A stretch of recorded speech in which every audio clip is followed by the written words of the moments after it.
We welcome you if you're returning to Past Paradise, where we search history for intriguing, often forgotten tales.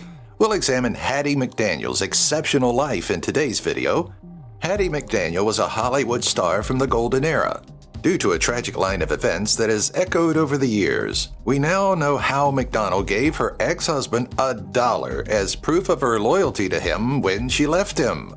This shows her passion and that she abandoned him. We hear this narrative in a manner that is magnificent and terrible.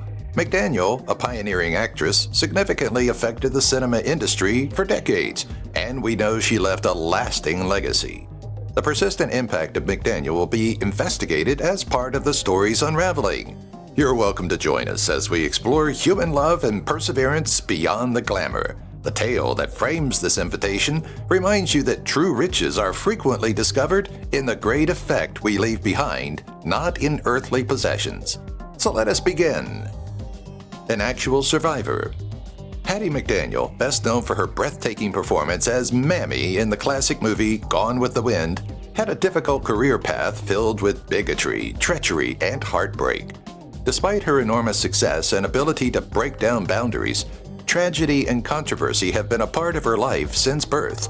Hattie, the youngest of 13 children, saw firsthand the sorrow her mother, Susan, went through as a result of the untimely deaths of 6 of her siblings. Sadly, food was scarce due to the family's extreme poverty. Her brother's health suffered greatly as a result of their extreme malnutrition, which eventually led to their deaths. Being born weighing just 3 pounds, Hattie was one of the fortunate ones to make it through. She was resolved. Hattie had a rough upbringing, but developed into a lively, gregarious youngster who enjoyed acting. Hattie channeled her energy and excitement into theatrics, which eventually paid off for the little girl, even though her mother seldom had 2 pennies to rub together. She sang and danced so often that Susan would give her a nickel occasionally to stop. Hattie and her sister Etta started the McDaniel Sisters Company, an entertainment troupe, while she was in her 20s. The McDaniel sisters utilized their imagination to create their performances, which they now offered for rent. In the short time it took her to perform for live audiences, Hattie started to develop a character she would later use to play the adored Mammy. A miserable few years. Hattie did more than form her entertainment group when she was younger. She also had a profound romantic relationship. The bright-eyed girl married her beloved Howard Hickman at the young age of 18. Sadly, Hattie's husband passed away suddenly at the age of 22, leaving her a widow after 4 happy years of marriage. A year later, still in shock over her terrible loss, Hattie encountered another tragedy. Any chance of her firm continuing with her elder brother Otis was gone with his death. Now penniless, Hattie accepted whatever job she could to help with expenses. Her life started falling apart once again as she struggled to make ends meet as a radio performer for Paramount Records. The 1920s continued to get worse. Hattie was hopeful that her pain would be behind her by 1922. She let herself fall in love and married George Langford. Life as newlyweds was lovely. Hattie was advancing in her work, and the couple discussed having a family. Unfortunately, her second husband was fatally slain during the 3rd year of marriage. Regretfully, things went worse throughout the rest of the decade. Hattie had secured employment as a chorus member for Florence Ziegfeld's musical show, Showboat. The news of the stock market fall reached the star, cast, and crew while they were in Milwaukee. Florence Ziegfeld responded in a manner that could only be described as nasty, even though everyone was stunned. Lost and in debt. Florence Ziegfeld was unable to maintain Showboat due to the financial collapse of Wall Street. Even worse, there wasn't enough cash to cover the performers' rightful salaries or the cost of their return transportation. Hattie was among those without a job. She had no money and was left stuck in Milwaukee suddenly. Hattie realized she had to accept any job she could because there were no opportunities for her in her favorite field, entertainment. She decided to swallow her pride and took a job as a restroom attendant at Club Madrid, a nightclub. Her gifts faded for now, and she waited to perform again. The Kid Who Came Back. Hattie's job duties extended beyond refilling toilet paper and cleaning the restrooms. She watched the actors on stage, waiting for her moment to steal the show. That night, the opportunity materialized. The owner of the club had turned down every performance, but still needed one final act to finish the set. Hattie was delighted to comply. The audience went wild as St. Louis Blues was performed in a spirited rendition. That evening, her manager promoted her from restroom attendant to stage vocalist since he was so pleased. Things were starting to get better. The owner had to shut Club Madrid after 2 years of performances due to the effects of the Great Depression. Hattie was ready this time. She took a bus to Hollywood with her funds, ready to take over the film business. Performing 2 jobs at once. Hattie quickly discovered very few roles available to persons of color after moving to Los Angeles. Fortunately, she was able to get other gigs as a sarcastic maid. She was recruited to play a demanding maid who often forgets her place on the radio show Hi Hat Hattie after finishing a few little roles. Despite the show's popularity, her pay was so meager that she could not support herself. She worked as a real-life maid in her spare time to augment her income, documenting her experiences for use on screen later. Fortunately, her wait wouldn't be too lengthy. In 1932, Hattie starred as a maid in her first motion picture, The Golden West. She collaborated with Mae West in the popular film I'm No Angel the next year, returning to the role of maid. A tragic victory. Hattie was tense and anxious when the Best Supporting Actress winner was revealed. Her name was called, and against all odds, she became the first black actress to win an Academy Award. She approached the platform to receive her medal with tears in her eyes, clearly overwhelmed by this great accomplishment. Once again, Hattie faced a heartbreaking betrayal when her castmates and friends chose to exclude her from an after-party at a nightclub with a strict no blacks policy. There was no exception this time, and even with her Oscar in hand, Hattie was denied entry. In her moving acceptance speech, she said, "My heart is too full to tell you just how I feel, and may I say thank you and God bless you." Baby has 3. After a whirlwind romance with real estate agent James Lloyd Crawford, Hattie walked down the aisle again in March 1941. Her prayers were answered when, in 1945, she revealed to gossip columnist Hedda Hopper that she and her husband were happily expecting a child. This marked the culmination of nearly a decade of hard work to establish her career throughout the 1930s. Getting ready for destruction. Hattie's career was put on hold as she prepared for her tiny miracle. She painted the nursery, gathered baby clothes, and thought of names for her child. She and her husband eagerly awaited the doctor's update, but Hattie's belly didn't grow as the weeks passed. Fearing a problem with the baby, she sought professional help. The news was devastating. Hattie was diagnosed with a condition known as false pregnancy, in which there is a fetus but no actual pregnancy. Needless to say, the actress was devastated, her dreams dashed. Her matrimony didn't last. Hattie's heartbreaking loss sent her into a deep depression. At 51 years old, she had no chance of ever becoming a mother. She decided to divorce James Crawford at the same time that she dismantled the nursery and packed away the baby's clothes. Although many believed the divorce was brought on by their grief over the loss of an expected child, Hattie eventually disclosed the true reason for her unhappiness. Putting the divorce behind her, Hattie acknowledged that her former husband had been jealous of her success. Yes, he was a realtor who made a living, but his wife's talent made him feel like he had to compete. So, what was a divorcee to do? Return to work, of course. And just as she was cast as Beulah, the sassy maid on a radio program, she met another man who was her worst match of all. Everything was good.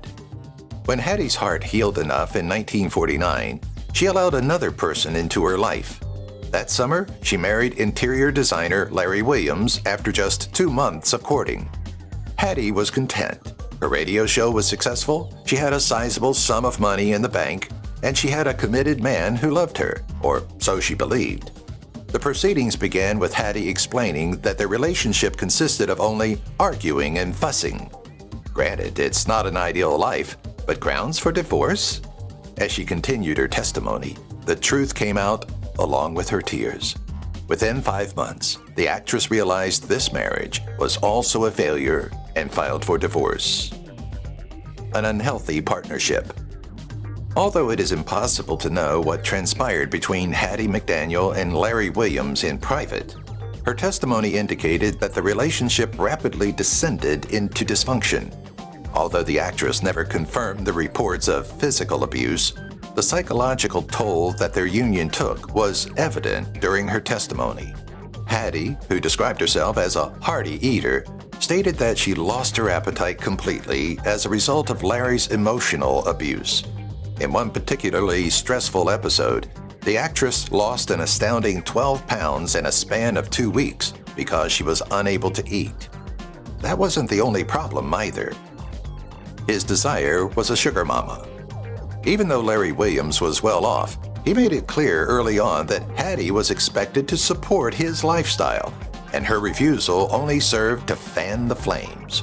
For example, when he asks her to pay for his European trip, she retorted, "Europe? Europe where? Europe, Pennsylvania? Here's $50 for a Greyhound bus ticket. Take it and go."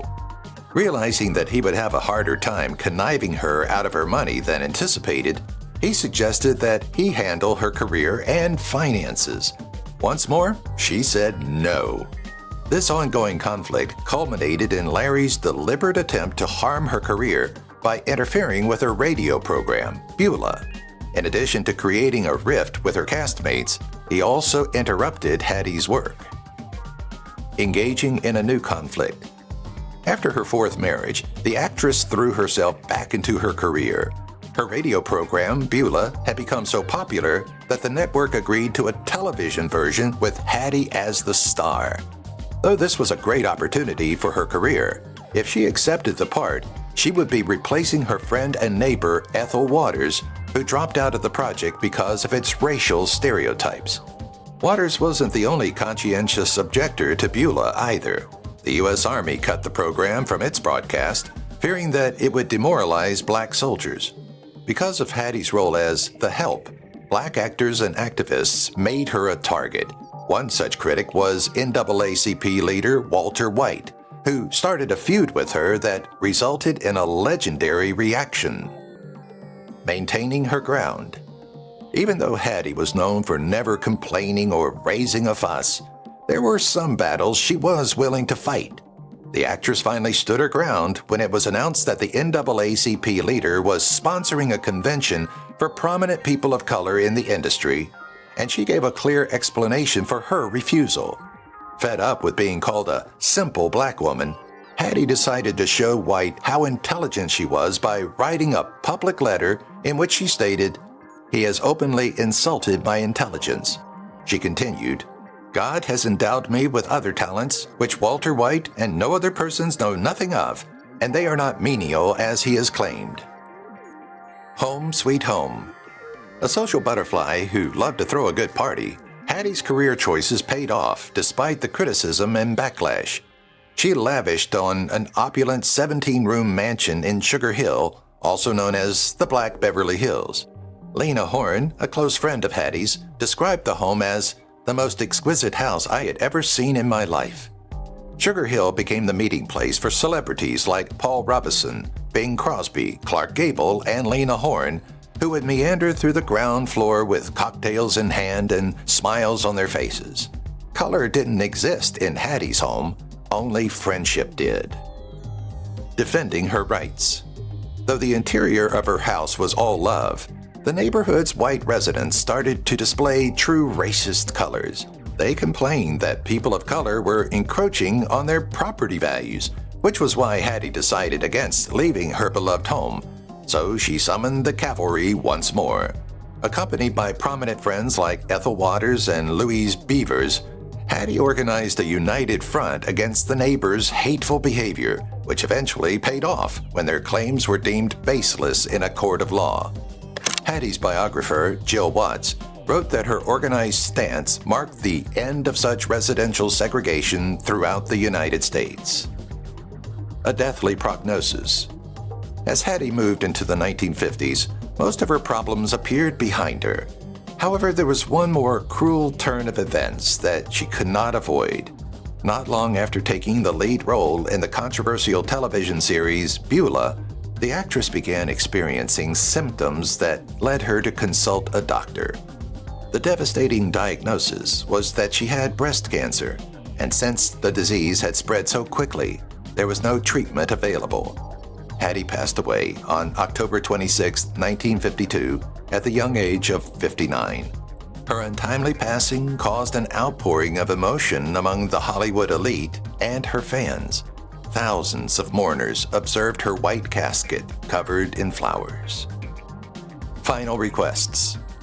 Regarding funeral arrangements and final wishes, Hattie was very particular. She requested, among other things, to have white gardenias in my hair and my hands, together with a white gardenia blanket. Not only was the gardenia her favorite flower, but the actress had also decorated herself with the same flowers the night she won the Academy Award. Her family complied with this request, but one last request could not be fulfilled. Hattie wanted to be buried with some of the greatest actors in history at Hollywood Forever Cemetery. Although she undoubtedly deserved this honor, the cemetery at the time was segregated, so this was not an exception. Hattie McDaniel was interred at Rosedale instead. Her last presents. Hattie's estate found coordinating some of the additional instructions in her will challenging. For example, she asks that her Oscar plaque be donated to Howard University, a prestigious college in Washington, D.C., hoping that it would inspire future generations of Black people. Her second request for her financial assets was her way of getting the last laugh. Remember Larry Williams, the husband who tried to swindle her out of her money? Well, good old Hattie left him a little something too, the grand total of $1 whole. If you've watched the video till here, that means you've enjoyed the video. Subscribe.